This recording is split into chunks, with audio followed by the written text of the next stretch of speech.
국민 앵커 백운기, 정확한 분석, 날카로운 시각. 백운기가 하면 다르다. 여러분 안녕하십니까, 백운기입니다. 최악의 불더위 속에 여름이 지나가고 있습니다.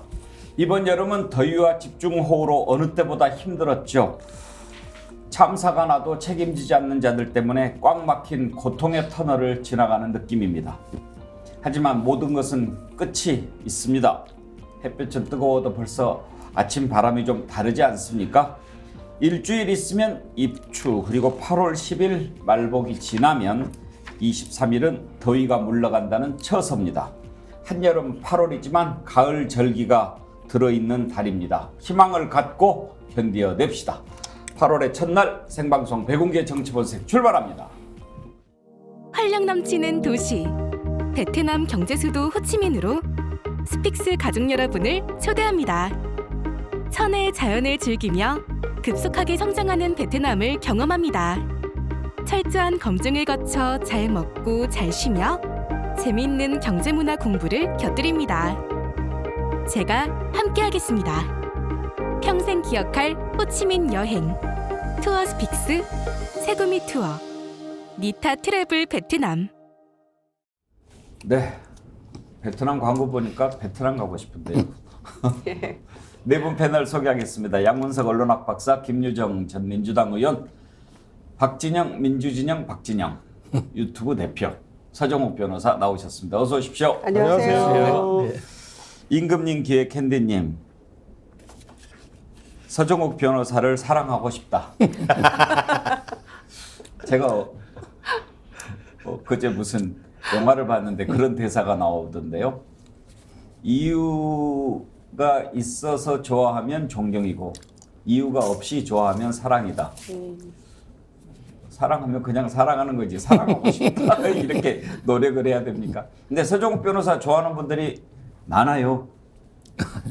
서정욱 변호사 생각하시기에 본인의 매력이 뭐라고 생각하십니까? 전 매력이 없다고 생각합니다. 너 매력 있어. 매력 있죠.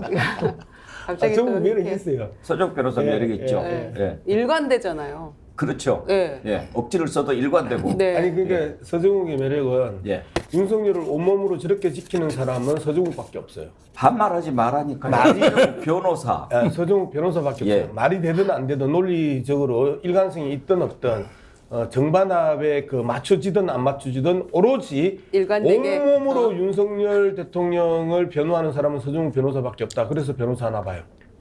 저는 서정욱 변호사 최고 매력을 뭐라고 생각하냐면요. 본인이 이렇게 주장을 하잖아요. 주장을 하다가 잘못된 부분이 혹시 이렇게 지적이 되잖아요. 그러면 곧바로 인정합니다. 그리고 또 의견이 다르면 다른 의견을 받아들이는 자세가 있고요. 또 논란이 이렇게 생길 때 그것은 우리 시청자들한테 물어보자 이렇게 하는 그런 자세가 저는 참 좋아 보이고, 그다음에 이제 본인이 막 좀 억지를 부렸다 싶으면은 약간 그 좀 쑥스러워하는 미소, 그게 좀 매력적이고. 근데요, 곧바로 인정하는 걸 서정욱 변호사는 너무 자주 해요. 그리고 그 쑥스럽게 짓는 그 표정은요, 너희들은 떠들어라 내 길은 간다 하는 서정욱 변호사의 특유의 돌파력입니다. 근데 그죠? 이제 동의하시죠, 서정욱? 한 가지 아쉬운 거는 곧바로 인정하고 현장에서 수긍하는 것 같은데 그 다음번에는 또 같은 얘기를 또 하신다는 거죠. 아우, 그놈의 매력.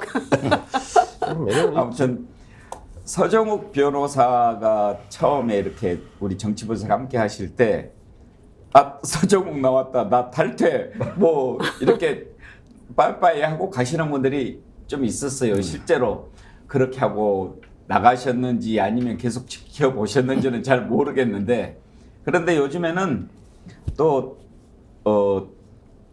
사랑한다, 사랑하고 싶다 뭐 이런 분들도 많이 계세요.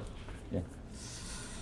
박진영 변호사는 특별히 하실 말씀이, 박진영 민주진영 박진영 대표는 뭐 특별히 하실 말씀이 없으신가 본데요. 뭐 저는 서정욱 변호사 좋아합니다. 네. 네, 인간성이 좋은 사람입니다. 네. 자, 오늘 8월의 첫날인데요. 8월 아까 말씀드렸듯이 더운 여름이지만 가을 절기가 들어있고 또 이번 8월에 우리 스픽스 구독자 50만 명 달성할 수 있지 않겠습니까? 50만 구독 달성 이벤트 저희가 펼치고 있는데요. 커뮤니티에 예측해 주십시오. 날짜를 적어 주시면 대상 1등은 앞에 보신 베트남 광고 보셨죠? 2분을 선정을 해서 럭셔리 여행 상품권 드리도록 하겠습니다. 그리고 또 20분께는 광화문 살롱에서 고급 베이커리 선물 세트 저희가 준비해서 드리도록 하겠습니다. 지금 현재 모두 709분이 참여해 주셨는데요. 계속 참여해 주십시오. 그래도 1000명은 넘어야 되지 않겠습니까? 네. 늦게 참여할수록 당첨 정답을 맞출 가능성은 높지만 맨 처음 맞춘 분부터 1등을 선정하니까요. 참고해 주십시오. 재밌는 댓글 하나 소개시킵니다. 네. 우리 박성수님이 서정욱 변호사는 가끔 한 대 지어받고 싶은 매력이 있다. 매력. 예. 나하고 비슷한 생각을 갖고 있어요. 예. 자, 오늘 첫 번째로 양평고속도로 특혜 의혹과 관련해서 원희룡 장관이 참 이 모양 저 모양으로 예를 많이 씁니다. 온몸을 던져서 막아내는 그런 느낌인데요. 이번에는 새로운 안을 가지고 나왔습니다. 그러니까 노선 검증위원회를 만들어서 한번 따져보자라고 제안을 했습니다. 백지화하기에는 너무 부담스러웠겠죠. 그래서 지난번에 국토위 상임위원회에서 뭐 백지화가 아니고 중단이다 이렇게 얘기했다가 그러면 백지화는 아닌 거냐 그랬더니 또 좀 머뭇거리고 그랬죠. 백지화 한다고 그게 마음대로 되겠습니까? 일단 백지화라고 하는 표현이 잘못됐으면 사과부터 해야 되는 게 도리 아닌가 싶은데요. 야당에서는 국정조사 해야 된다 무슨 꼼수냐 이렇게 비판을 하고 있습니다. 오늘 이 부분에 관해서 먼저 좀 짚어보도록 하지요. 원희룡 장관의 발언을 먼저 들어보겠습니다. 심상정 의원이 노선검증위원회를 여야가 함께 꾸리자라는 제안을 했기 때문에 우리 국민의힘 간사를 중심으로 해서 전문가 검증위원회를 꾸리는 이 부분들에 대해서 진행을 할 겁니다. 할 것도 없이 상임위원회에서 7일 전에만 부르면 증인선서에서 거짓말하면 처벌도 다 가능하거든요.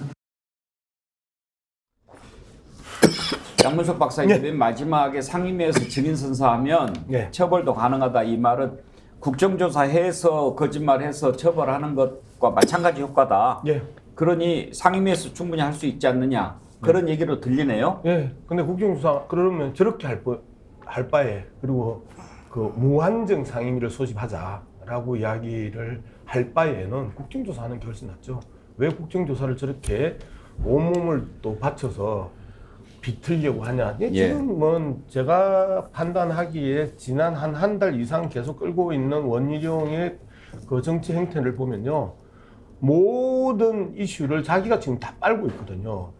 애초에 윤석열, 김건희 부부의 권력형 부정부패 스캔들로 출발을 했습니다. 그런데 갑자기 이걸 갖다가 백지화를 선언하고 장관직을 걸고 그리고 정치 생명을 걸면서 또 그 자신으로 땡겨온단 말이에요. 그리고 나서 이 일타 강사를 통해 가지고 본인의 전문성을 또 그 자랑하면서 온통 반박을 당해요. 그리고 이제 백지화를 백지화하는 과정까지 오면서 이슈 자체를 계속해서 진위 공방으로 끌고 가는 거예요.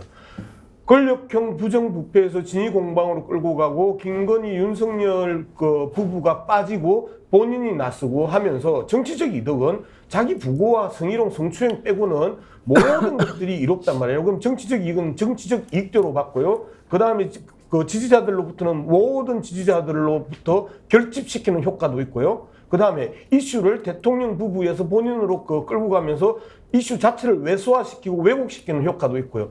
그러면서 마지막에 이제 진위 공방으로 들어가면서 이 문제가 정책적 문제인 양 지금 변질시켜 놨단 말이에요. 원희룡의 아주 치밀하고 그 순서 있게 차근차근 짜는 작전 이 부분들이 일정하게 먹혀들고 있다. 저는 이제 이렇게 판단을 하고 있습니다. 말씀하신 중에 백지화를 백지화 그 표현에 상당히 괜찮은데요. 뭐 대부분 그 정도 쓰지 않나요? 서정욱도 그 정도로 쓸 겁니다. 예. 서정욱 변호사. 아 지금 없잖아요. 지금 우리 둘이 이야기하고 있잖아요. 근데 이제 야당에서는 면피성 꼼수다 이렇게 비판하는데 그래요. 김유정 의원. 네.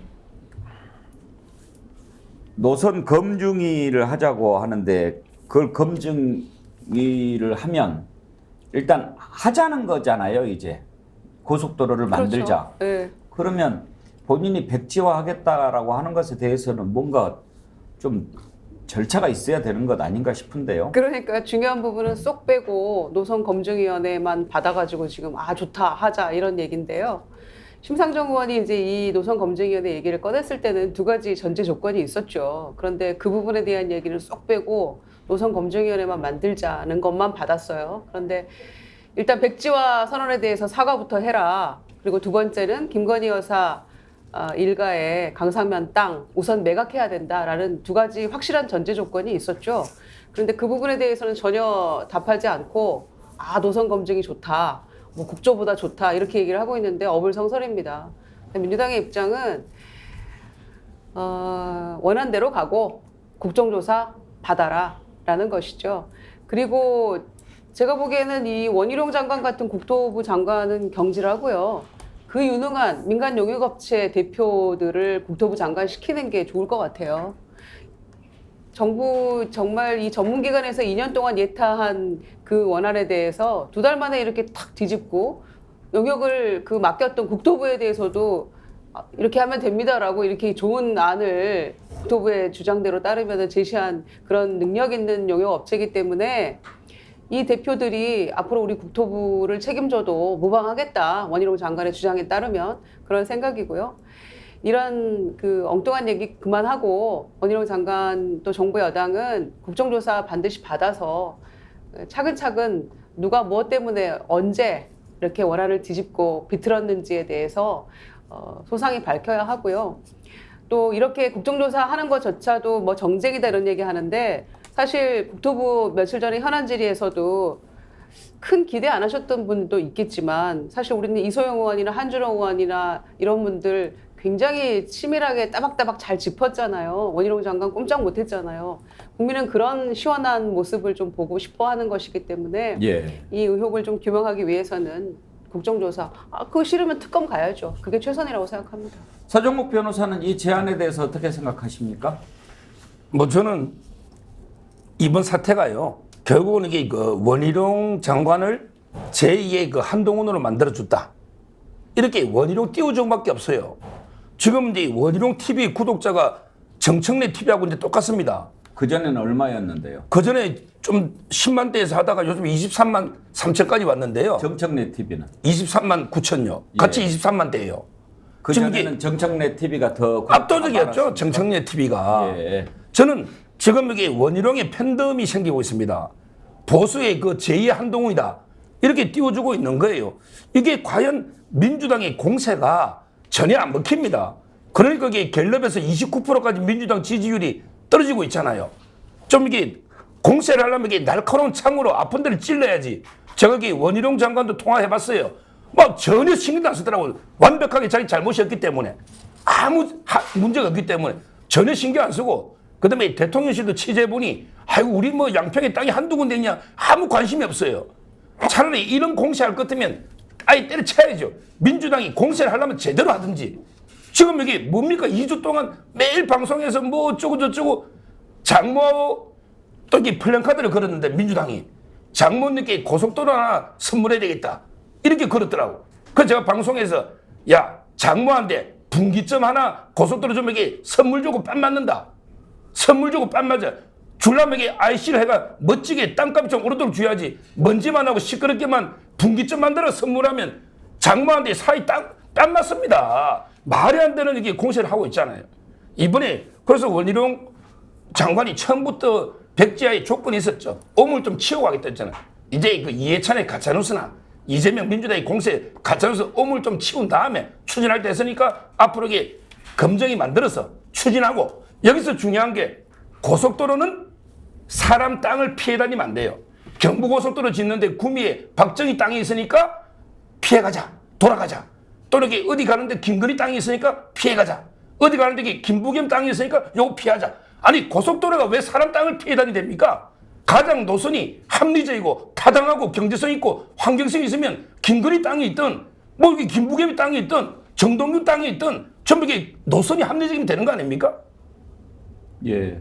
말씀 다 하신 예. 겁니까? 박진영 교수 말씀 듣기 전에 한 가지만 또 듣다가 제가 이해가 안 된 부분이 있어가지고 이 논란이 김건희 땅을 피해가다가 생긴 겁니까? 김건희 땅을 찾아가다가 생긴 겁니까?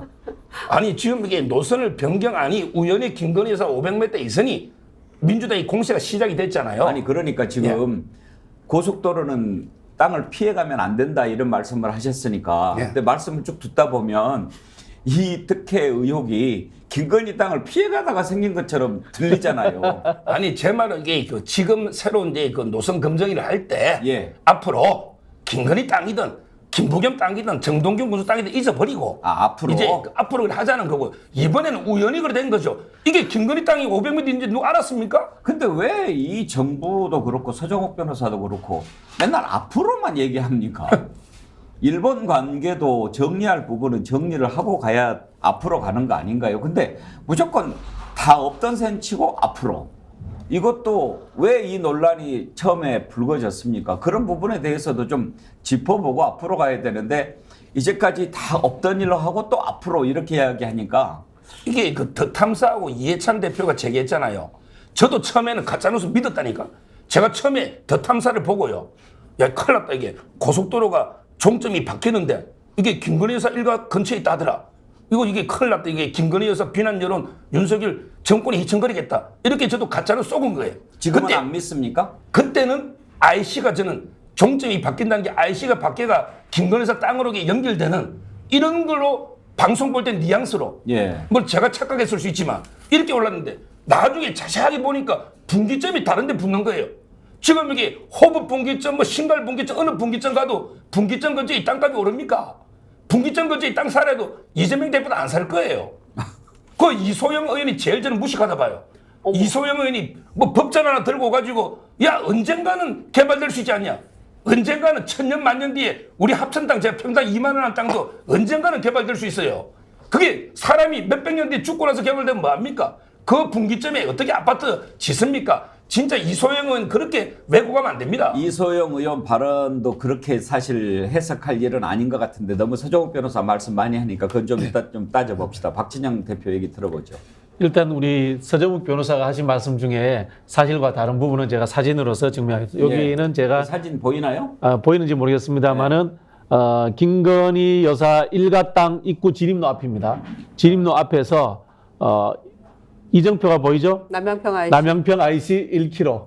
현재 이미 김건희 여사 땅 일가의 땅들은 중부 내륙 고속도로 남양평 IC 1km 내에 있습니다.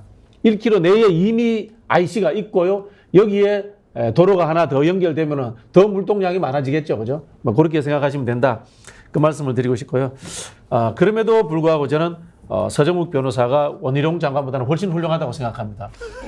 서정욱 변호사는 일관성이 있는 데 비해서 우리 원희룡 장관은 늘 기회주의적 처신을 하는 것 같아요. 제가 봤을 때. 뭐 예를 하나 들자면 후쿠시마 핵폐수 관련해서 제주도지사 시절에 방류 반대 기자회견까지 했습니다.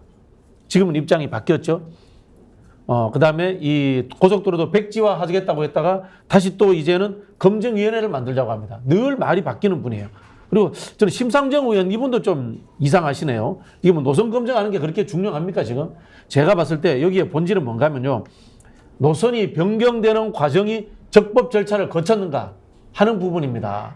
거기에 또 어떤 외압은 작동하지 않았는가. 그 외압의 이유가 땅을 가지고 있어서 사적 이익을 얻기 위해서 외압을 행사해서 변경되지 않았는가. 이것이 본질이고요. 그렇게 된다면 그 본질의 핵심은 장관의 직권 남용 또는 외압한 사람들의 국정농단으로 이어질 수 있는 중대 사건이기 때문에 우리가 국정조사를 하자고 하는 것이다. 이렇게 알아들으셔야 되고요. 장관이 감히 국회에다 대고 뭐 검증위를 만들 이런 이야기 하는 거 아닙니다. 이런 이야기는요, 국정조사 이야기는 여야 국회의원들이 하는 겁니다. 그런 부분에서 굉장히 참 우리 홍준표 시장님 말씀처럼 방자하시다. 이 말로서 제가 뵙도록 하겠습니다. 네. 예, 21도 한라사 중에 잠깐만요. 소개 좀 해드리고요. 21도 한라사님이 원희룡은 코가 점점 커져서 지붕을 뚫겠어요. 그런 의견 주셨고, 이은주님 방금 박진영 교수 말씀 듣고 올리신 것 아닌 거, 그 전에 올린 것 같은데, 심상정 의원의 태도는 협업입니까 야합입니까 이런 글을 주셨는데, 지금 앞부분에 원희룡 장관이 심상정 의원이 제기한 대로 뭐 그렇게 얘기를 했던데, 김유정 의원 지난번 상임위에서 그런 적도 있었어요. 심상정 의원이 뭘 이야기하니까 원희룡 장관이 아니 심의원님마저도 뭐 괴담에 가담하십니까 그렇게 얘기를 하길래 심상정 의원은 특수관계인가 그런 생각이 얼핏 들더라고요. 그러니까 그 전에는 안 그랬는데 왜 그러십니까? 라는 식으로 들렸잖아요. 근데 뭐 둘 사이에 어떤 그 전에 얘기가 있었는지 모르겠습니다. 뭐 심상정 의원이 뭐 그런 분은 아니신 것 같은데, 중요한 건 심상정 의원이 그 일패를 당하신 거 아닙니까? 한준호 의원한테는 제출했던 자료를 장관한테 요구를 하니까 장관은 그런 자료가 아예 없다고 얘기를 해버렸어요. 그랬더니 한준호 의원이 이거 말씀이십니까? 제가 심의원님께 드릴게요. 이렇게 해서 심상정 의원이 황당해 버렸잖아요. 원희룡 장관은 무슨 자료가 있는지 없는지도 모르고 거짓말을 하고 있었던 것이니까요. 근데 중요한 건 이런 노선검증위원회가 무슨 의미가 있겠습니까? 국토부가 결정하는 거죠. 적법한 절차에 따라서 문제없는 절차와 이 합리적인 과정을 거쳐서 결정을 하는 겁니다. 그런데 거기 그럼에도 불구하고 문제가 있다라고 하면 국회에서 따지는 거고요. 이렇게 하는 거 맞는 거지 무슨 여야 노선검증위원회입니까? 뜬금없이. 그리고 100번 양보해서 그걸 수용한다 할지라도 전제 조건들이 다 충족이 안 됐는데 불가능한 일이라고 생각하고요. 양평에 땅 한 평 없는 우리들이 이렇게 왜 화를 계속 내고 있어야 됩니까? 국민들 양평에 땅 있는 분이 지금 5천만 국민 중 몇 분이나 되시겠어요. 그런데 이렇게 스트레스 받고 있는데 정작 땅 가진 주인들인 대통령 부부는 왜 한마디 말이 없습니까? 그분들은 오히려 스트레스를 안 받는 것 같아요. 이 사건에 대해서 아무 죄의식도 없는 것 같고, 그게 가장 큰 문제라는 생각이 듭니다. 예. 예, 뭐 저도 좀 이야기를 해야 되는데, 일단 서중욱 변호사가 이야기를 할 때 귀에 거슬렸던 게요. 김건희 땅과 김부겸 땅을 계속 비교를 한 3차례 했었어요. 운동장 5개를 갖고 있는 김건희 땅하고 집 한 채 갖고 있는 김부겸 땅을 비교할 그 대상은 아니죠. 끌고 들어가면서 니들이나 우리나 똑같은 놈들 뭐 이런 식으로 엮어서 풀지 않기를 바랍니다. 집 한 채에 실거주하고 있는 땅하고 운동장 5개를 가지고 있고, 그 다음에 방금 서중욱 변호사 그렇게 표현했었어요. 대통령실에 물어보니까 양평에 땅이 한두 개냐? 라고 지금 이야기를 했다는 거 아니에요? 서중욱 변호사 방금 그렇게 이야기했어요. 그 수많은 땅을 갖고 있는 윤석열 부부의 땅 투기와 그 다음에 이 권력형 부정부패 이 부분에 대해서 이렇게 물타기 하면 안 된다는 거 분명히 이제 지적을 하고, 두 번째 심상정 의원 지금 이 노선검증위원회는 상당히 정치적으로 이상하게 악용하고 있는 부분이라고 생각을 합니다. 권력형 부정부패입니다. 대통령 부부가 직접적으로 개입하고 있는 권력형 부정부패를 가지고 진위공방이나 적합도 조사로 이 사안을 갖다가 낮춰버리는 정치 행태가 지금 심상정이 지적했던 노선검증위원회고, 아니나 다를까 덜컥 물고 백지화를 백지화시키면서 빠져나오는 전략적 출구를 심상정이 던져주고 원희룡이 받아먹는 이런 형태입니다. 심상정 의원이 이런 식으로 정치하면 안 됩니다. 권력형 부정부패는 권력형 부정부패로 접근해야 되고, 이 권력형 부정부패로 접근하는 방법은 국정조사와 국정조사 이후에 특검으로 이어지는 게 권력형 부정부패를 다루는 기본적인 절차입니다. 그런데 이러한 절차를 갖다가 또 하나의 논란거리로서 노선검증위원회를 던지면서 원희룡의 탈출구를 만들어주고 윤석열 부부가 진위공방으로 다시 휩싸이게 하는 이러한 왜곡된 정치 행태는 비판받아 마땅하다고 생각합니다. 내부 말씀을 들어봤는데요. 이제 서종욱 변호사께서는 노선 검증이고 뭐가 할 필요도 없을 정도로 이미 억지 주장이라는 게 드러났다 이런 인식을 갖고 계신 것 같고 세부는 국정조사 해야 된다 그런 논리이신 것 같은데 제시 박님이 이렇게 온 나라가 완전히 뒤집어졌고 국민들 대다수가 원하는데 국정조사나 특검해야 하는 것 아닙니까? 그런 의견 주셨고요. 진실된 상식님 제 관점이라 그러는지 몰라도 누가 봐도 투기고 누가 봐도 원희룡이 물타기에 갈라치기 다 보이는데 적어도 야당은 당연히 강하게 국정조사 주장하고 원안대로 진행하게 투쟁해야 하는 것 아닌가요? 그런 의견을 주셨습니다. 아무튼 이제 백지화를 얘기했다가 뭔가 퇴로를 찾는 그런 모습이죠. 받아들여질지는 모르겠습니다만 민주당이 국정조사 포기할 것 같지는 않아 보입니다. 그런데요, 하얀 그림자님, 오마카세 꼼수에 넘어가면 안 됩니다. 오마카세가 원희룡 지사 얘기하는 거죠. 국정조사를 가야 양평군 공무원도 증인으로 부를 수 있습니다. 국감에서는 국토교통부 공무원밖에 부를 수 없답니다. 그런가요? 아니요, 양당이 합의하면 예. 부를 수 있습니다. 네. 이 부분은 좀 더 확인을 해야 될 것 같습니다. 제가 보기에도 그럴 것 같은데 국감하고 국정조사가 증인 대상이 뭐 정해져 있는 건 아니니까 네. 합의하면 될 것 같고. 그런데 아까 서종욱 변호사 말씀하신 중에 좀 거친 표현이 나왔는데 민주당 이소영 의원 무식하다고 얘기하셨는데 왜 그런 표현을 하셨죠? 지금 이제 그 법 가지고요. 예. 제가 이제 옛날에 하남시장이 그 뇌물 받은 사건을 제가 변호한 적이 있는데 네. 한강변의 그 상수원 보호 때문에 개발이 상당히 어렵습니다. 원희룡 장관은 이제 그런 원칙을 이야기한 거예요. 원칙은 거의 어렵습니다. 근데 모든 법은 예외가 있잖아요. 예. 이소영 의원은 그 예외, 진짜 이게 낙타가 바늘 구우고도 어려운 하늘의 별 따위면 어려운 그 예외 조항 가지고 개발이 가능하다. 이런 이야기거든요. 그러면서 이게 그 언젠가는 개발이 될 수 있는 거 아니냐. 이런 게 이야기인데. 공흥지구는 그런 땅 아니었나요? 공흥지구하고 이게 또 분기점 500m, 분기점 옆은 또 다르지 않습니까? 고속도로에 분기점 바로 옆에 어떻게 어느 분기점에 가보세요. 그게 아파트 들어있는 데가 없잖아요. 제가 지적하는 거는 자국에 언젠가는 개발될 수 있다. 조문이. 근데 그게 현실화될 수 있냐. 저는 모든 법에는 다 예외가 있죠. 개발 가능한. 그렇지만 이게 과연 분기점 500m에 아파트 분양하면 누가 그거 사겠습니까? 전국 분기점 근처에 개발된 데가 어디 있습니까? 아까 양문석 박사가 서종욱 변호사가 원희룡 장관보다 더 낫다고 그렇게 얘기하셨는데 그런 것 같네요. 이소영 의원이 그 문제를 제기했을 때 원희룡 장관이 답변을 못 합니다. 그거는 기억나세요? 제가 원희룡 장관 물어보니 예. 답변 못한 게 아니고 뒤에 답변했는데 그걸 방송에서 안 비춰줬다 하던데. 아니야. 장면 한번 에이, 보고 얘기하십시다. 네. 보고. 예.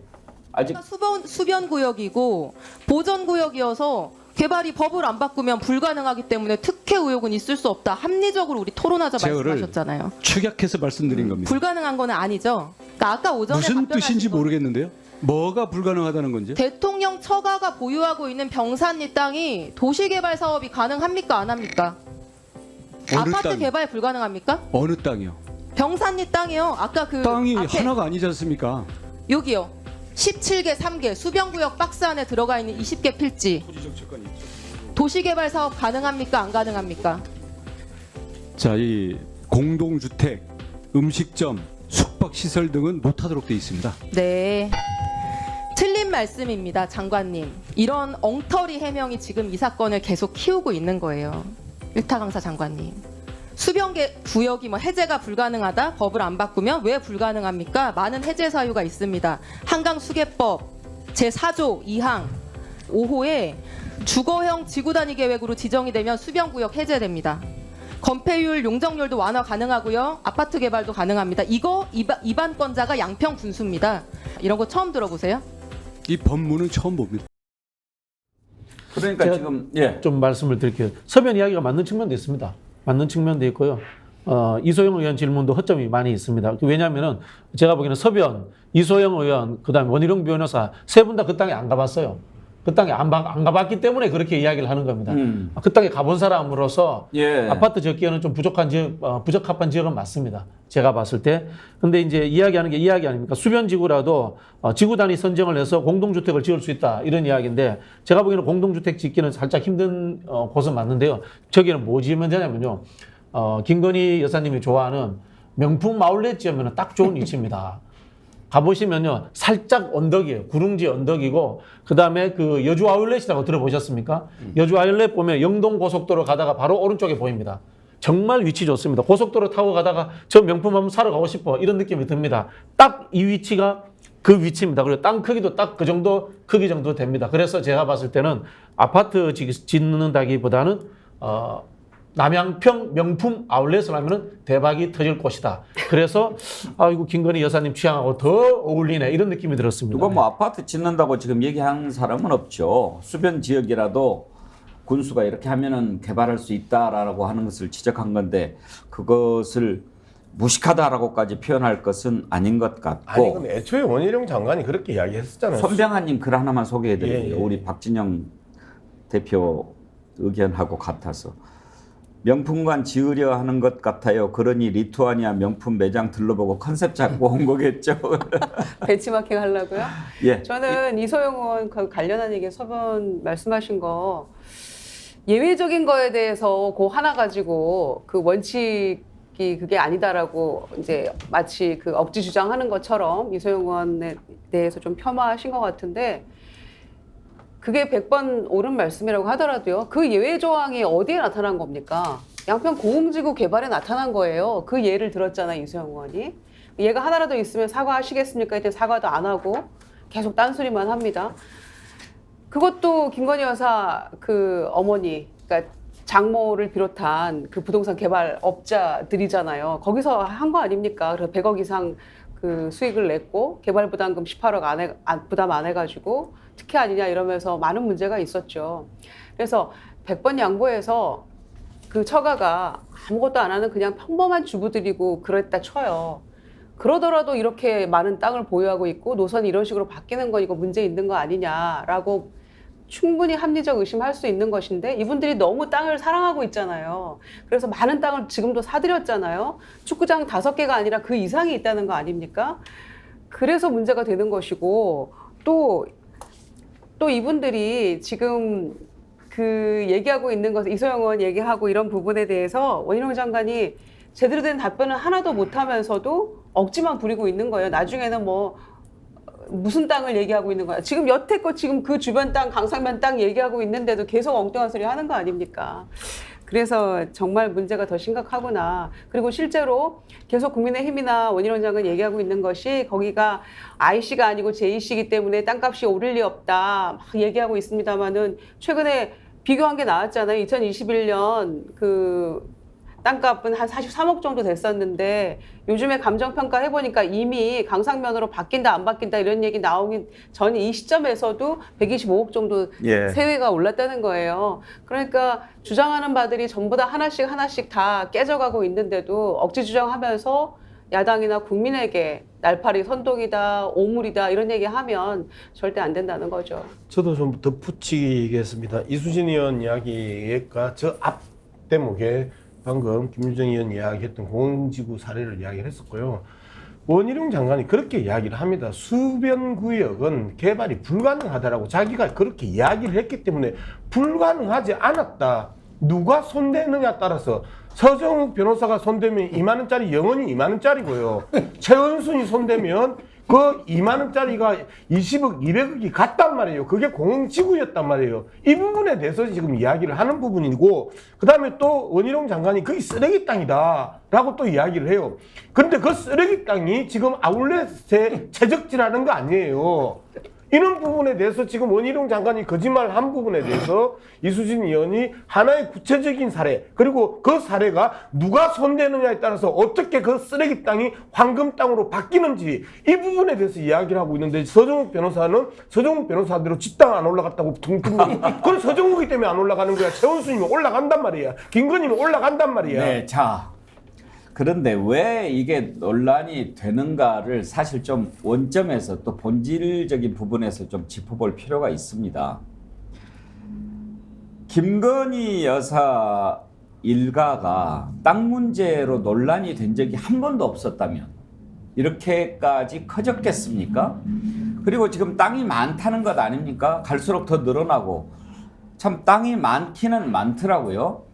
그런데 공직자가 아니면 뭐 그렇게 땅 많은 것 크게 흉될 것 없을 수도 있습니다. 그렇지만 공직자 중에서도 최정상에 있는 대통령 일가 아닙니까? 대통령 일가가 땅이 그렇게 많은 것 자랑할 것인가 싶고요. 대통령으로 있는 동안에 그 땅값이 이렇게 올라가는 거 그거는 경계해야 될 일입니다. 그리고 원희룡 장관도 이야기했듯이 뭐 땅이 하나 둘입니까 그렇게 이야기하는데 적어도 대통령이라고 하는 최고 권력에 있으면서 땅값 올라서 그걸로 이익 봐서는 안 되지 않겠습니까? 이렇게 이제 처가 리스크 계속 나오는데 이 문제 한번 짚어봐야 됩니다. 특별감찰관제 지금 제2부속실도 없는데 특별감찰관제 있지만 이게 지금 전혀 가동이 안 되고 있습니다. 서정옥 변호사, 특별감찰관제 있는데 왜 특별감찰관을 임명을 안 할까요? 아마 이게 그 문재인 정권 때 이제 그 5년 동안 임명을 안 한 거죠. 예. 오히려 그때 추천도 누가 됐었는데 임명이 예. 안 됐을 겁니다. 저는 지금 이게 대통령실은 여야 합의로 적임자를 추천해주면 언제든지 임명하겠다 이런 입장이기 때문에 뭐 지금 이거는 민주당이 금방 합의하면 서로 하겠다는 거예요 지금은. 제가 서정욱 변호사가 그렇게 얘기할 줄 알았습니다. 문재인 대통령 탓할 줄 알았는데 그런 생각 들어요. 다 전 정부 탓하고 문재인 대통령 하는 거 반대로만 하면서 왜 이거는 반대로 안 합니까 그러면? 지금 이제 하려고 하잖아요. 좀 늦은 뭐를 감이 있지만 하려고 합니까? 특별감찰관 여야 합의로 추천하면 여야가 합의하면 추천할까요? 할 겁니다. 예, 여야가 합의한 게 뭐가 있습니까 지금? 근데 일단은 이게 특별감찰관은 저는 야당 의견이 중요하다 봐요. 오히려 이게 대통령을 감시하는 자리니까 저는 야당이 추천하면 웬만하면 따라서 저는 임명해야 된다. 아주 뭐 편향적인 분 아니면 이렇게 야당 의사를 존중해야 된다. 이렇게 보이고요. 조금 전에 저 양평의 말 하나만 취소하겠습니다. 이소영 의원이 무식하다는 말은 취소하고 예. 대신에 현실성이 좀 약한 예. 가능은 하지만 수변적이 해제될 가능성이 낮은 이런 게 발언했다. 이렇게 정정하게고. 그다음에 이 명품 있잖아요. 예. 명품 아울렛 뭐 적임자들 제가 그 근처를 솔직히 못 가봤는데 근데 제가 듣기로 산소가 10개 있대요. 그 명품 아울렛 옆에 산소 10개 있으면 그게 좀 적임진지는 모르겠습니다. 산소가 10개 있던가요? 박진영. 10개 저는 뭐 산소 못 봤습니다. 그 서변이 잘못 알고 있었는데 산소는 안쪽에 있고요. 도로가 쪽에는 아주 길이 좋습니다. 근데 이제 말씀하신 것처럼 저도 이제 그 국토부 관련 일을 해봐서 아파트 입지 이런 거는 좀 보는 편인데 아파트 입지로 보기에는 조금 미흡한 점이 있습니다. 예. 아니 선산이고 산소가 그렇게 여러 개 있는데 가본 지가 오래되면 안 되잖아요. 김 여사가 그렇게 근데 얘기했다면서요. 원래 안 가본 지 선산 있는 오래됐다고. 것도 뭐 지금 당초 얘기한 데하고 좀 다르다는 그런 얘기도 예, 있고 떨어져 있다고 하더라고요. 그렇더라고요. 아무튼 좀 국민들이 진실을 알 수 있도록 뭔가가 좀 정리가 됐으면 좋겠습니다. 신명철님, 앵커님 묘소 없는 선산 보셨습니까? 천사섬님, 박진영님 놀라운 지적입니다. 명품 아울렛에서 누구도 생각 못했을 것 같은데 꼭 찍어주셨네요. 진짜 명품 찾는 고객들이 많이 몰릴 것 같습니다. 손현성님, 리투아니아에서 명품샵의 호객 행위를 받은 게 아니고 부동산업자 호객 행위를 받은 듯. 예. 제가 본질을 한 번만 지적하고 싶은데요. 이 도로를 닦으려고 했던 첫 번째 이유가 두물머리에 주말에 차가 막혀서 그런 겁니다.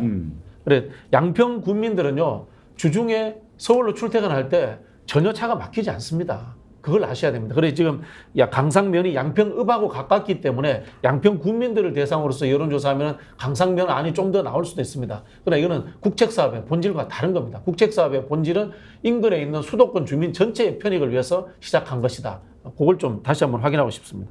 그렇죠. 군 도로가 아니지 않습니까? 근데 예.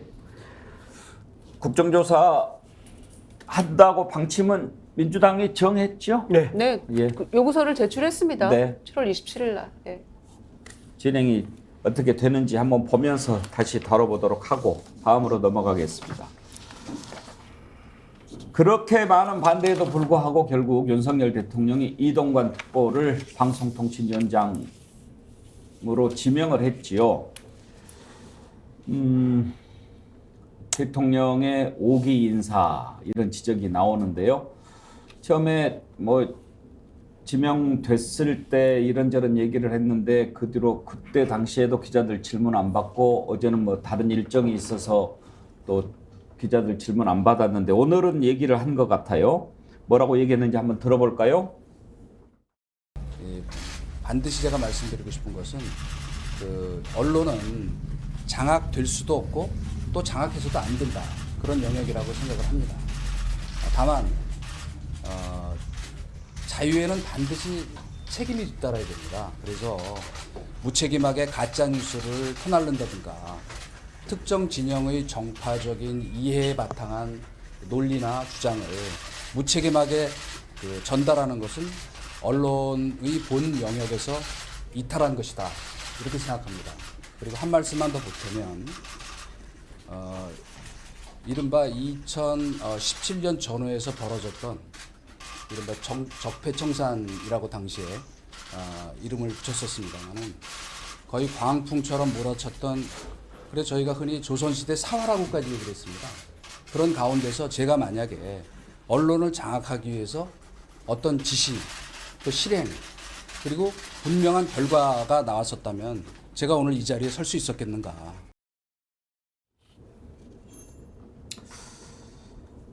양문석 박사께서 아마 이동관 수석할 때 방통위원 하셨지 네. 않을까 싶은데요. 네. 어떻게 들으셨어요, 저 발언? 기가 차죠. 저렇게 이야기할 수도 있겠구나 라고 이야기를 하는데요. 이동관에 대해서 제가 정확하게 KBS 사례를 하나 들어드릴게요. KBS 이사회가 7대4 구조로 당시에 이명박 정부가 불리한 구도였습니다. 7대4 구도. 이사장을 별건으로 날렸습니다.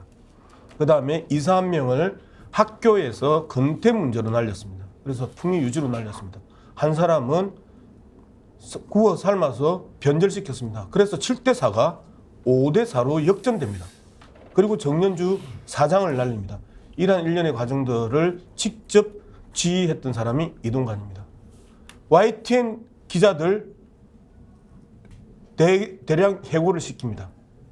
이동관의 지휘하에 있었던 일입니다. 언론을 장악할 수도 없고 장악해서는 안 된다. 언론을 장악하는 게 어떻게 장악하는 거예요? 사람을 장악하는 거고 조직을 장악해서 인사로 장악하는 거고 그리고 명령체계, 위계체계를 통해서 장악하는 거 아니에요? 이러한 장악을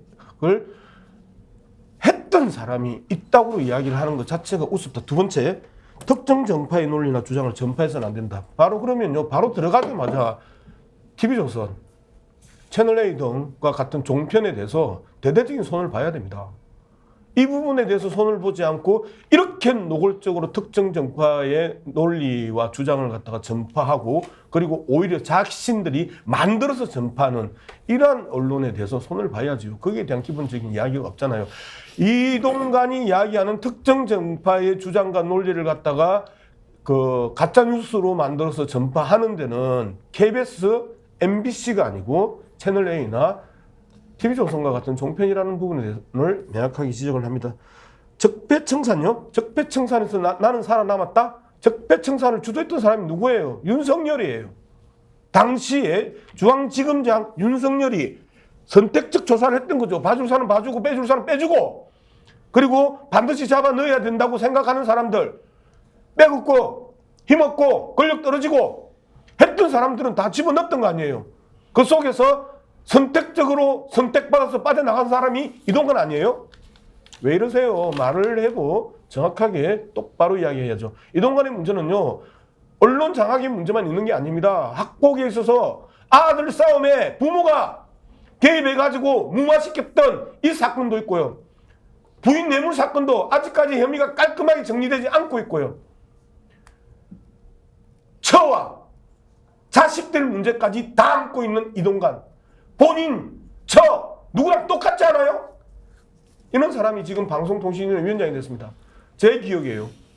방송통신위원장이요. 방송통신회에 출입하고 있는 기자를 전화 한 통으로 9시 앵커로 만든 그 권력이 바로 보수 정권 하에서 방송통신위원회 위원장입니다. 이상입니다. 예, 김유정 의원. 저는 이제 워낙 오랫동안 뜸을 들였잖아요. 몇 달 동안 막 내정됐다 이러면서도 막 내정됐다는 소식 듣고 막 붕괴하고 이랬던 기억이 벌써 두어 달 흐른 것 같은데 결국에는 포기하지 않고 정말 마이웨이구나. 정말 국민이 원하지 않는 그 반대의 길로만 가는구나 해서 참 착잡하고요. 지금 생각하면 작전이었던 것 같아요. 예. 그래서 미리 띄워가지고. 예, 미리 좀 해놓으면은 학폭이니 뭐니 잠잠해질 거다. 그리고 뭐 다 무혐의다. 이런 얘기 지금 벌써 하잖아요. 이게 잠잠해질 문제는 아니죠. 오늘도 아침에 보니까 연합 속보로는 뭐 윤 대통령이 교권 확립 고시를 제정하겠다. 이런 얘기 했다고 하는데 이동관 후보 같은 사람이야말로 이 악질 학부모 민원의 대표적인 주자 아닌가요? 이쯤 되면은 이사장한테 전화해서 시험만 보고 전학 가게 해달라 이렇게 얘기하는 거는 악성 학부모 아닌가요? 그래서 누가 그렇게 할 수 있습니까? 100번 양보해서요. 학폭 관련해가지고 그 피해자 학생의 부모가 학교도 말이 안 되고 담임도 안 통하고 교장 선생님도 얘기가 안 되고 그래서 어떻게 찾다 이사장께 전화를 해서 이런 억울한 상황인데 이거 좀 어떻게 좀 해결 좀 해주십시오. 라고 생각할 수도 있어요. 그건 정말 가능하겠다. 그런데 그런 일이 실제로 일어납니까? 그냥 보통 학부모들은 담임선생님한테 전화하는 것도 굉장히 주저주저 하면서 해요. 어려운 마음으로. 그런데 이런 일을 해놓고도 지금 무혐의다, 아무 문제 없다 하고 있는 거는 진짜 이건 어불성설이고요. 저는 이 인사청문회를 정말 치밀하게 세게 해야 된다고 생각합니다. 지금 과방위가 20명인데 윤핵관 장제원 의원이 위원장인 상황이잖아요. 근데 민주당이 11명입니다. 똘똘 뭉쳐서 세 가지 분야잖아요. 하나는 방송장악, 언론장악 관련된 문제고 두 번째는 문학의 블랙리스트 관련된 문제도 있습니다. 세 번째가 학폭이잖아요. 자식의 학폭. 이 문제를 정말 치밀하게 역할 분담해가지고 제보도 받아가면서 정말 잘해야 된다고 생각합니다. 예, 박진영 대표. 근데 이제 사과할 부분이 있으면 사과도 하고 그렇게 하는 게 상식적인데 언론은 장악할 수도 없고 장악돼서도 안 된다. 글쎄요, 본인이 할 말인가 싶은데 그 다음에 이제 또 약간 협박을 해요. 언론 자유에는 책임이 따른다. 그 얘기는 지금 이런 거 근거 없이 만약에 써대고 그러면은 가만히 안 놔둘 거야. 이렇게 들립니다, 저는. 사과를 하지 않는 이유는요.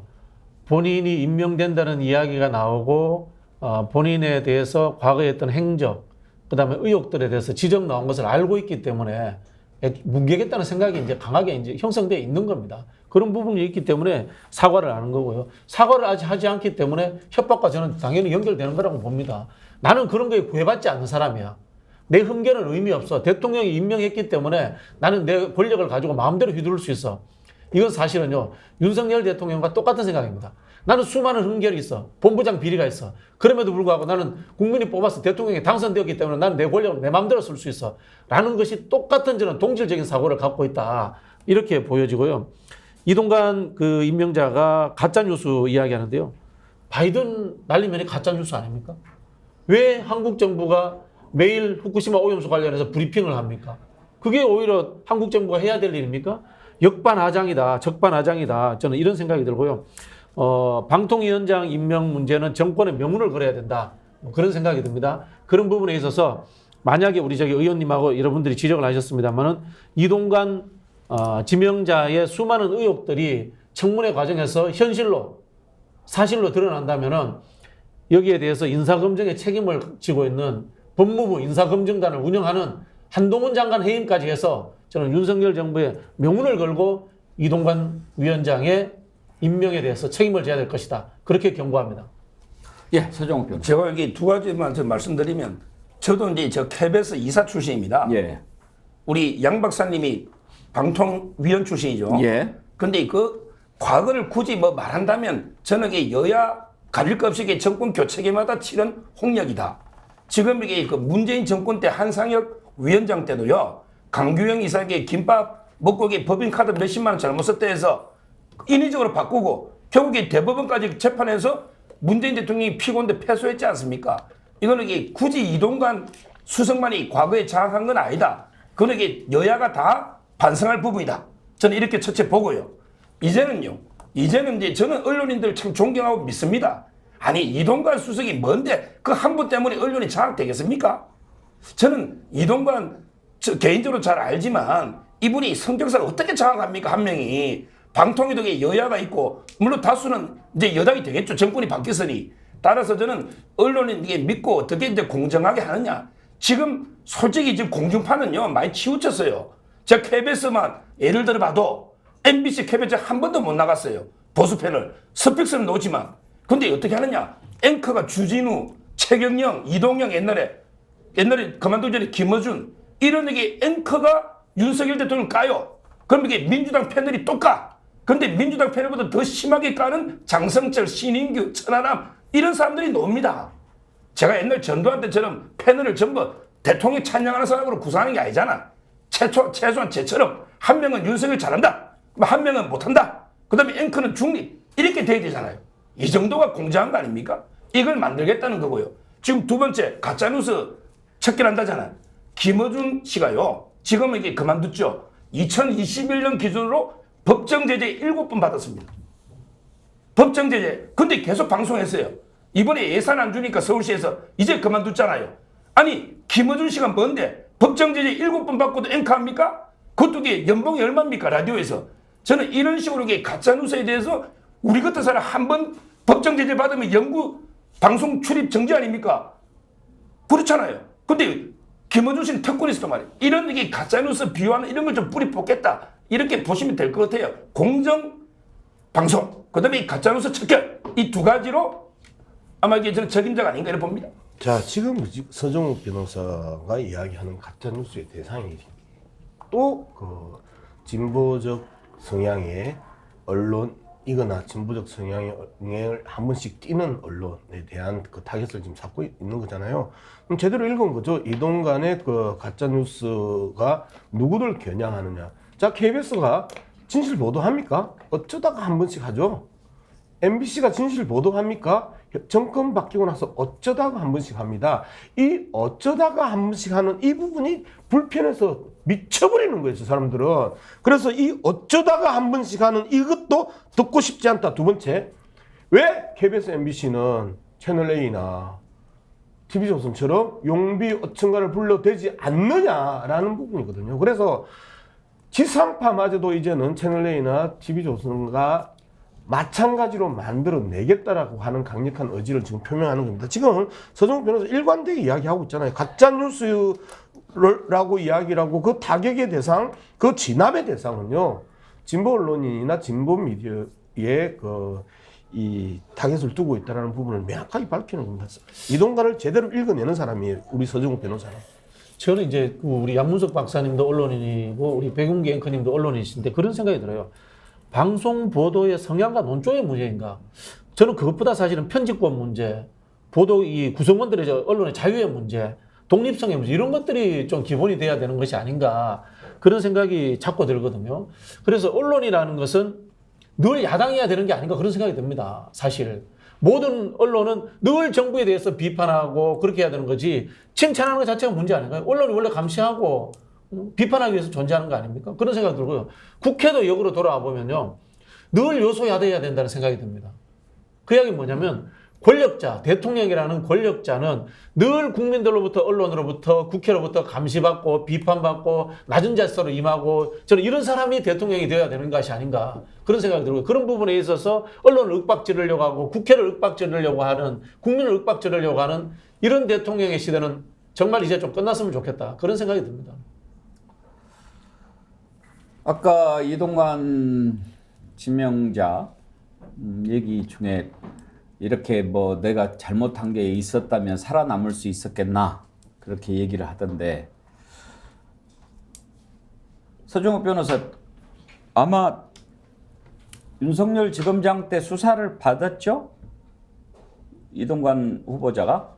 수사는 이게 모르겠고 만나서 뭐 전력을 본 거는 기억나는데 수사는 모르겠습니다. 뭐 몇 가지 혐의가 있는데 부인이 공소시효가 지나서 처벌이 안 되고 뭐 그랬다는 얘기를 들었는데 그건 아닌가요? 제가 정확하게 모르겠어요. 부인이 뭐 2천만 원 받은 거 돌려준 거는 있었는데 수사를 본인이 직접 받은 거는 기억이 안 납니다. 아니 그 저 부인 뇌물수수 의혹 말고 예. 언론 장악이라든지 뭐 국정원 문건에 나타난 부분 뭐 이런 부분들인데 아까 말씀하신 중에 어떻게 뭐 그 사람이 이렇게 할 수 있겠느냐 그런 말씀을 하셨죠. 예. 저는 가장 그 나쁜 짓이 그리고 해서는 안 될 짓이 인사 개입이라고 생각합니다. 예. 그러니까 권력의 자리에 있으면서 언론에 이렇게 뭐 직접 전화해서 지금 뭐 혼쭐난 사람도 있고 그렇죠. 보도국장한테 전화해서. 그런데 그것보다도 더 나쁜 게 그 자리를 이용을 해서 사장한테 전화해가지고 어떤 앵커 우리한테 불공정하게 또 우리한테 불리하게 하니까 잘라 이렇게 얘기하고 자르고 그런 사실이 있다는 얘기는 들어보셨죠? 뭐 비슷한 얘기 들었습니다. 예. 그렇게 하면 그건 개입입니까 아닙니까? 그럼 개입이죠. 예. 그렇게 하면 안 되는 거죠. 그렇습니다. 예.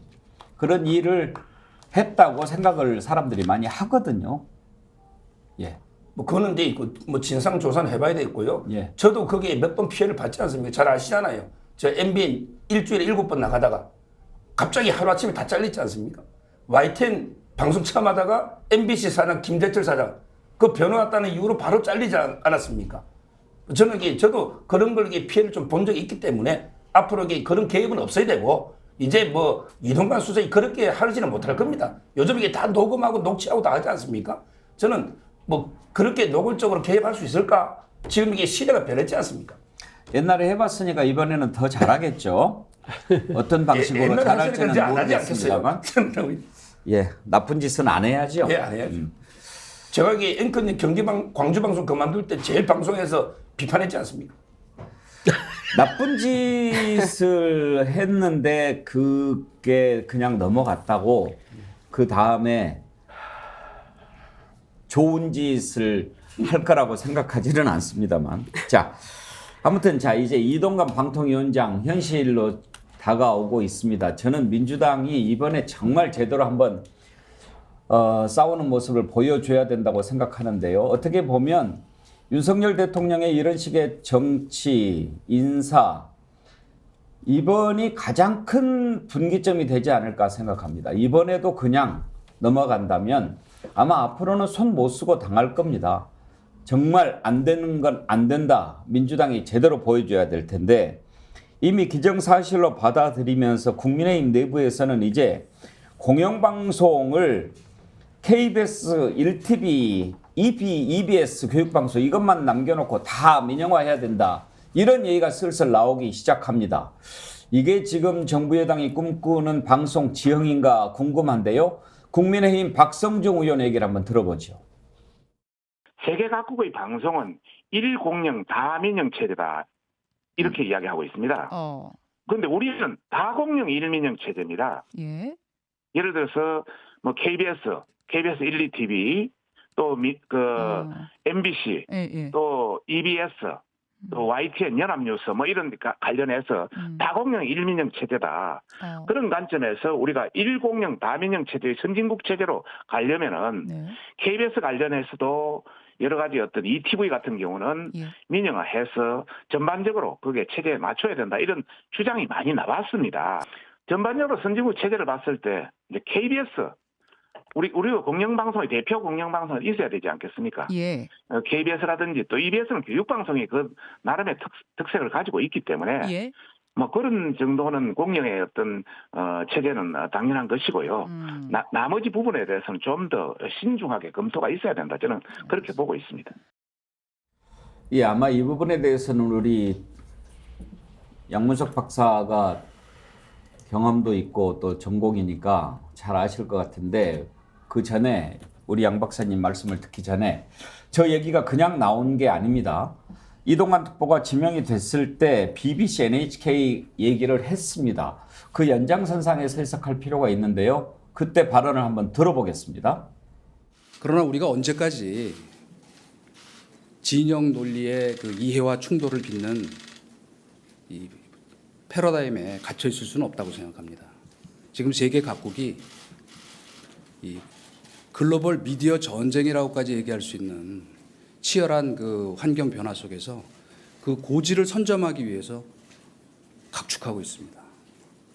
이제 대한민국에도 BBC 인터내셔널이나 일본의 NHK 국제방송 같이 국제적으로 신뢰받고 그리고 인정받는 공영방송이 있어야 하는 것은 물론이고 넷플릭스 같은 콘텐츠 거대 유통기업이 나와야 한다고 생각합니다.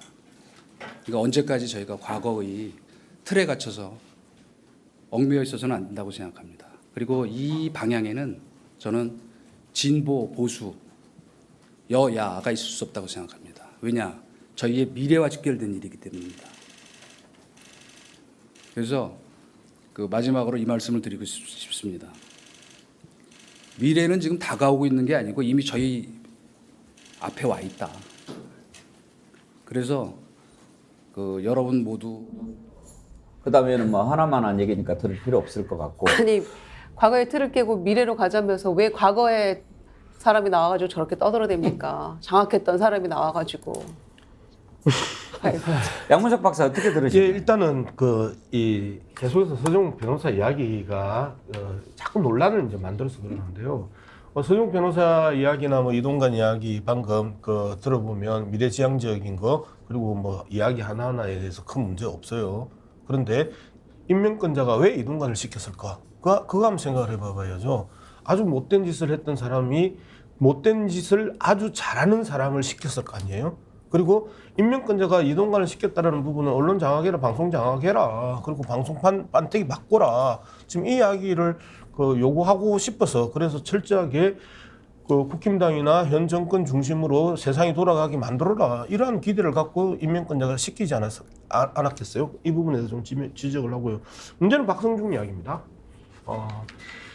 저는 지난번에도 한번 방송에서 세계적으로 3대 공영방송을 갖다가 저는 NHK, BBC, KBS라고 이야기를 했었습니다. 그리고 NHK, BBC보다 훨씬 나은 게 저는 KBS라고 생각을 하는데요. KBS가 상당 부분 K2를 통해 가지고 이 상업적 경쟁 요소를 가지고 있고 K1을 통해 가지고 공영방송의 세계적인 경쟁력을 가지고 있는 회사입니다.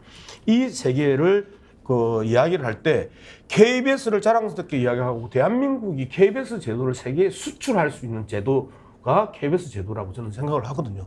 그런데 이게 선진국은 이렇게 하지 않는다라고 이야기하면서 도대체 당신들이 이야기하는 선진국 그리고 당신들이 이야기하는 BBC, NHK에 대해서 뭐를 안다고 당신들이 선진국은 이렇게 하지 않는다? 선진국이 하면 따라가야 되나요? 그래서 선진국이 후쿠시마 핵 폐기수 바다에 뿌리니까 그거 찬양하고 절하고 대변인 역할을 하는 게 그게 선진국 따라가기 하는 행태예요.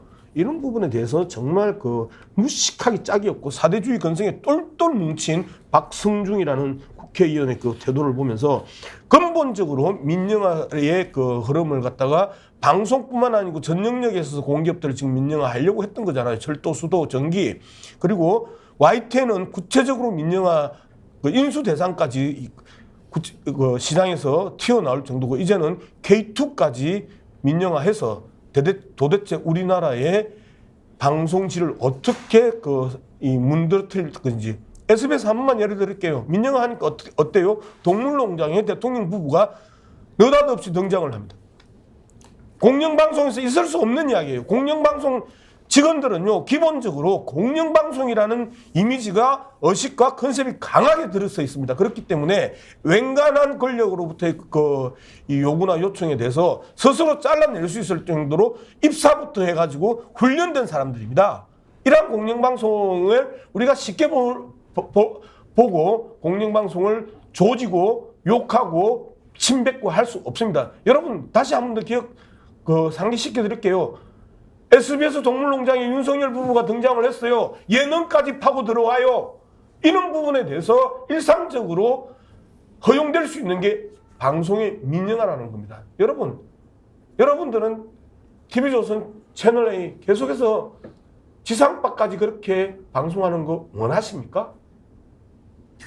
신문기자 출신으로 또 MB 정부 시절에 종편을 만들어준 이동관 수석이 공영방송에 대해서 얼마나 이해를 갖고 있는지 잘 모르겠습니다만 지금 이제 이동관 지명 보도와 관련해서 민주언론 시민연합이 살펴본 걸 보면 이동관 후보자가 지명된 7월 28일부터 30일까지 각 언론사들의 저녁 종합뉴스를 보니까 이동관 언론 장악과 학폭 관련 리포트 어떻게 했는가?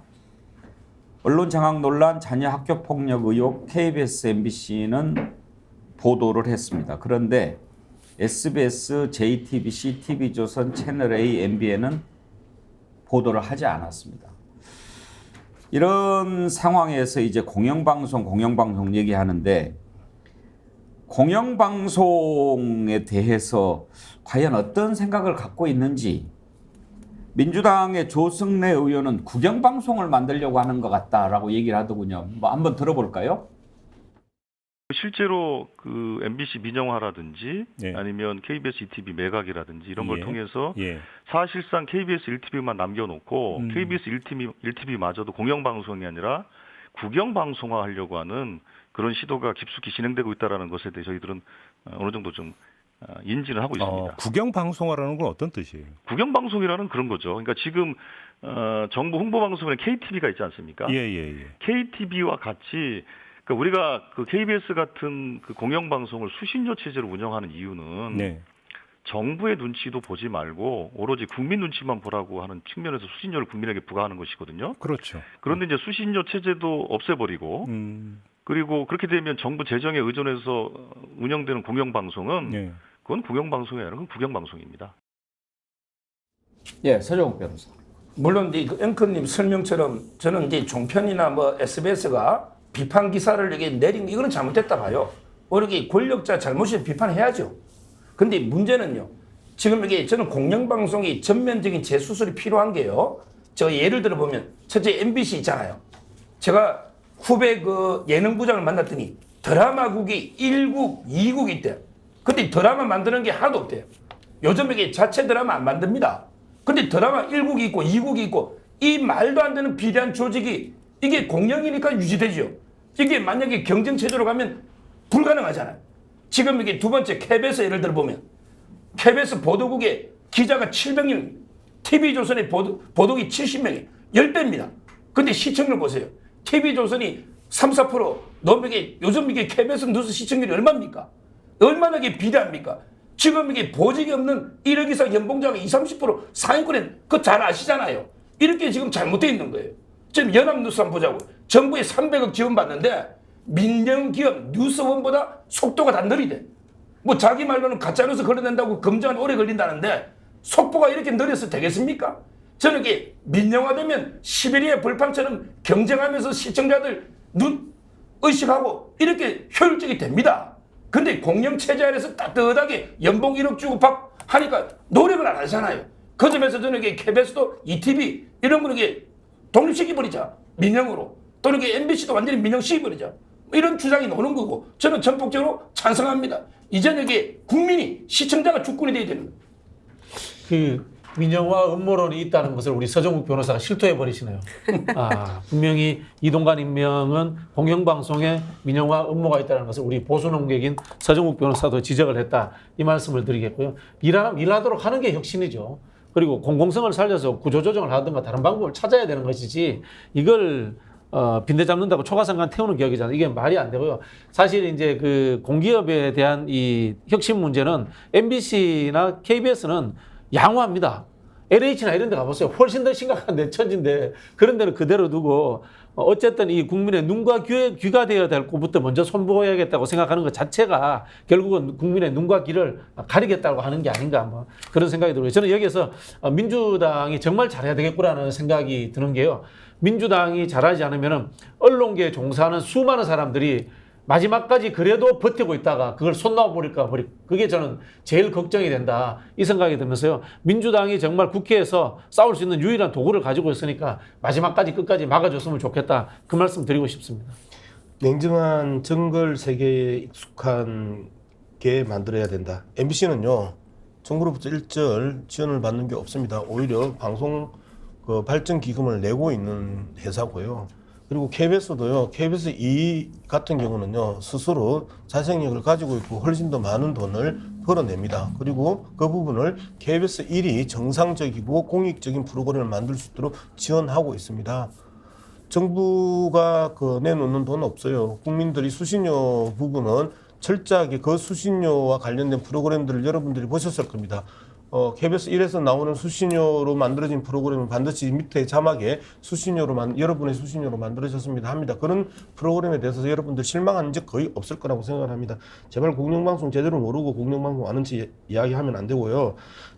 다시 한 번 더 말씀드리는 것처럼 대한민국에서 규모의 경제로 프로그램을 만들어야 되는 영역이 있습니다. 뉴스나 드라마나 이런 부분은 규모의 경제가 아니면 현실적으로 만들기가 어렵거든요. 이러한 부분을 담당하는 게 지상파입니다. 여러분들이 종편을 통해 가지고 드라마 보면요. 어떤 드라마를 보셨습니까? 정말 대하 드라마 보신 적 있습니까? 그런 적 없잖아요. 이것들을 KBS, MBC가 감당하는 부분이고요. 그 다음에 민영과 공영의 차이가 어떻게 나타나는지 방금 앵커께서 말씀하셨었잖아요. 이동 간의 학폭에 대한 문제, 언론 장악에 대한 문제에 대해서 일절 보도하지 않는 게 민영방송들이 했던 것이고, 그리고 공영방송은 할 소리는 최소한 해야 되는 것이고, 이게 공영방송이라는 겁니다. 예. BBC, NHK 좋습니다. 공영방송 얘기하려면 공영방송에 대해서 더 깊은 이해, 노력, 공부해야 한다는 점 말씀드리고, 무엇보다도 자신이 걸어왔던 길, 자신이 살아왔던 길을 한번 되돌아봤으면 합니다. 그런 얘기를 할 만한 자격이 있는지 스스로 한번 돌아봤으면 합니다. 오늘 여기서 일부 순서 마칠 텐데요. 리처드 플렉스 님이 부디 제 댓글 좀 소개해 주세요. 그래서 소개를 좀 해드리겠습니다. 축구장 5개 넓이면 기부 체납으로 학교 공원 다 만들고 아파트 1, 2천 세대 이상 충분히 가능합니다. 아무리 경사 낀 구릉지라도 충분히 짓고도 남습니다. 문제는 관할 관청의 허가입니다. 허가 용도 변경 등을 포함한 허가가 나면 못 지을 땅이 없습니다. 이소영 의원은 바로 그 점을 정확히 지적한 겁니다. 이런 의견 주셨고요. 봄꽃이 핀다님, 국가의 미래보다 민영화를 통한 자기들 카르텔만의 미래와 이익이 중요하겠지요. 그럼 비판 주셨습니다. AKNT님, 공영방송이 아니고 국영방송, 중국 신화통신처럼.